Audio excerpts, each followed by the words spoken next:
Did you hear the news? Montana has been named one of the most unaffordable states in the United States. How is that possible? In a place with fewer people than most cities, Montana has a population of just over 1 million people. And in some places, there are literally more cows than people. In today's video, we are breaking down why Montana has become so unaffordable, what's happening to home prices and income, and how it compares to places like California, New York, and Texas. Buckle up, this one is going to hit home.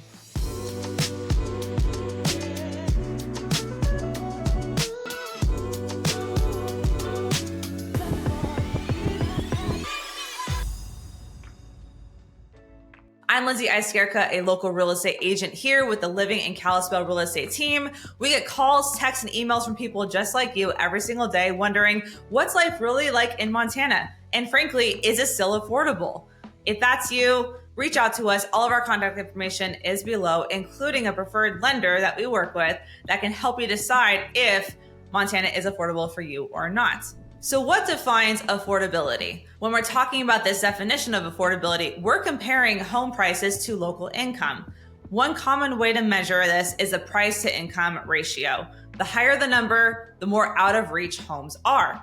For example, national home price as of 2024 in the United States was $417,000. The national median household income for 2024 was $75,000.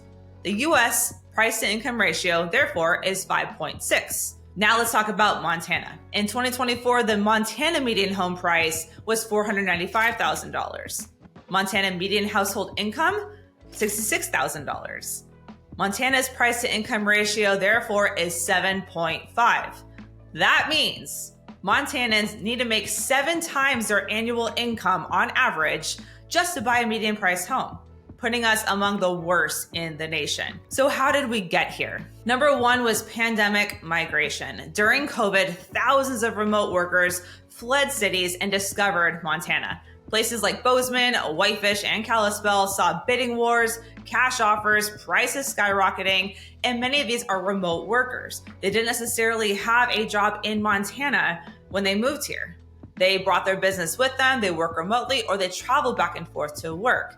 So that still affected the median income here in Montana to reflect higher home values without that much of an increase in local Montana wages. Number two is limited housing supply. Montana's rural zoning laws and limited infrastructure make new developments slow and expensive, and supply for many years couldn't keep up. However, what I will say, especially here in the Flathead Valley, we are seeing more development, more infrastructure going in, sometimes even being met with tension from locals where they do not want this new development and infrastructure coming in. However, to lower the price of houses, to lower the price of rent, we do need to see more development, more inventory to make prices come down. So there's pros and cons when you see infrastructure and development coming in to places like Kalispell, Montana, for example. But leading up to this point, limited housing supply and a mass influx of people moving here, plus limited listings during the COVID years, really made for bidding wars and home prices to feel like they just skyrocketed.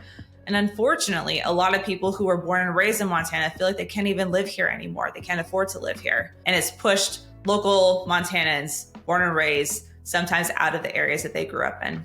Number three, out-of-state buyers with higher budgets.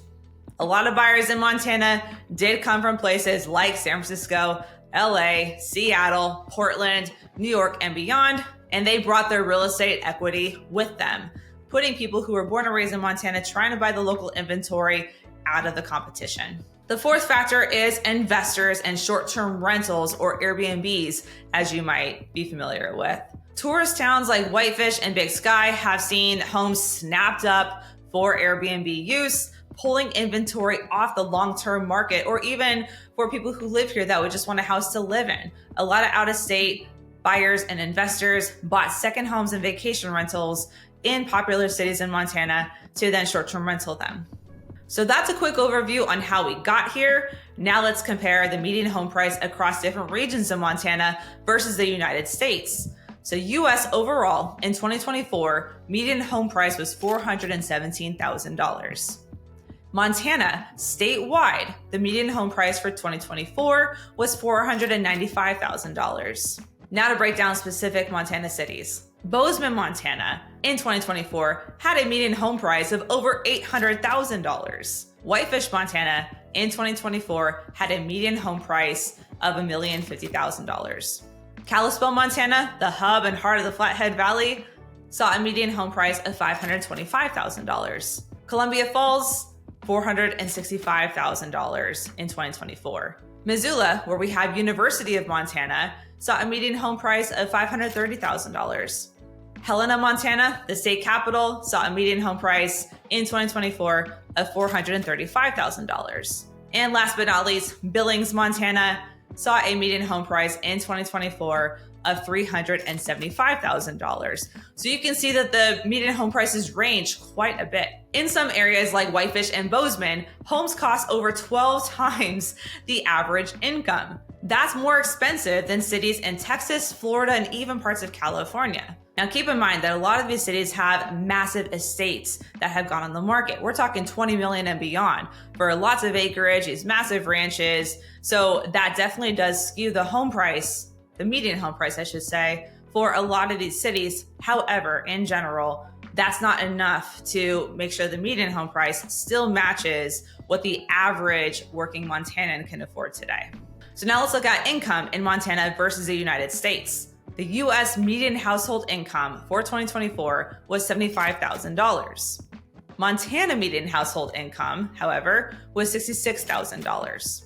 In Flathead County, the estimate that we have for 2023 showed a median income of $64,000 per household.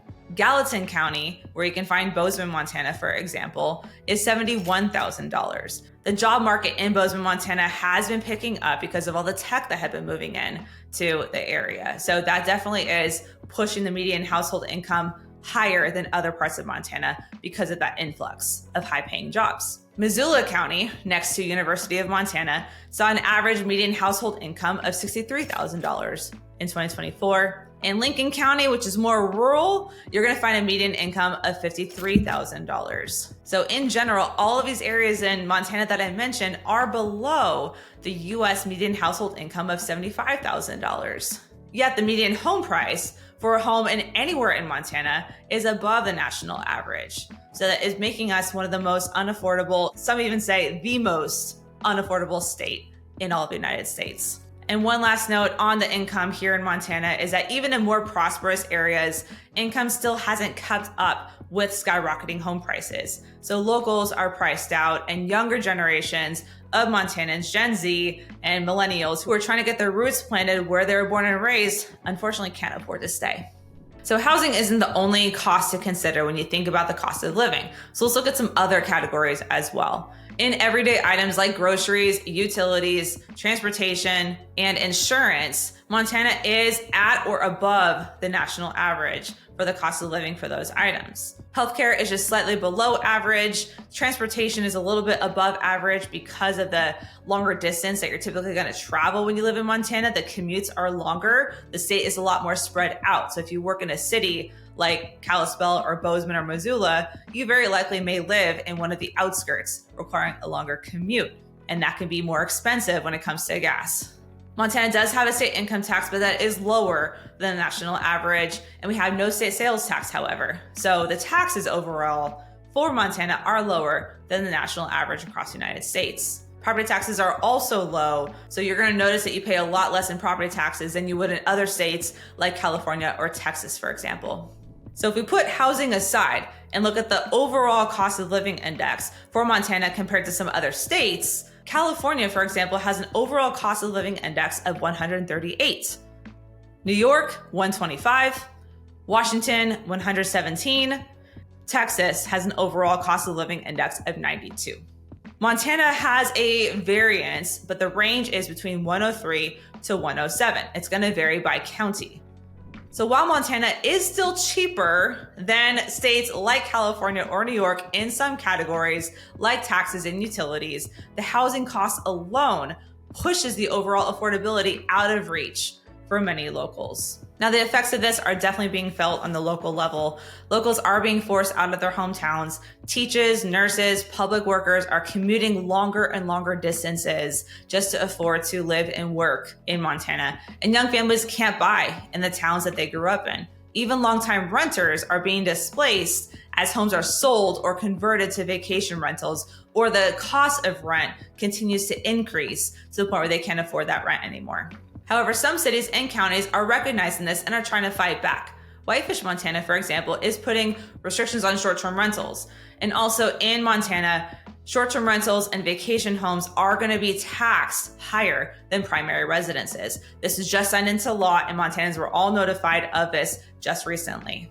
In Bozeman, Montana, you're going to have affordable housing bonds, and there's fast-track developments to get more inventory up in the market to help increase the supply, therefore lower the cost. Statewide, we also have Governor Gianforte's Housing Task Force to address zoning and workforce housing. So changes are being made and laws are being passed to try and combat this. However, like I said before, some new developments are being met with a lot of tension from locals who want their city of Montana to stay more rural and more spread out. But unfortunately, a lot of times we do have to have more inventory, more housing available, more supply for the overall cost to come down. We're also just going to keep on going up, and we're going to displace more and more Montanans as a result. There's also a lot of public pushback that is making waves. More residents are coming to these local council meetings and community meetings, voicing their opinions and concerns about new proposed developments. And they're working together with the communities to make sure that we add more supply and more inventory to address the cost of housing without making cities in Montana too compact or restrictive, and allowing access and availability for everyone in Montana who wants to be here. But change is slow, and many fear the soul of Montana is being sold off in the process. Montana is still breathtaking, wild, and free, a slower pace of living, overall still lower cost of living minus housing, but for many it's becoming financially unreachable. Whether you're a buyer, a renter, investor, or just someone who loves the state, it's time to ask, who is Montana for? And what do we want it to look like in 10 years? Let me know your thoughts in the comments. Is Montana still affordable where you live? Should out-of-state buyers face restrictions? Is growth helping or hurting? And don't forget to like and subscribe and hit that bell if you want more real estate insights from the heart of Montana. I keep it real and we talk about what it's really like to live here, the good and the bad, the pros and the cons. So if you're curious and want to know, does Montana have a place for you in your lifestyle that works? Reach out to us. All of our contact information is below. We'd love to connect with you. Thank you so much for watching, and I'll see you in the next video.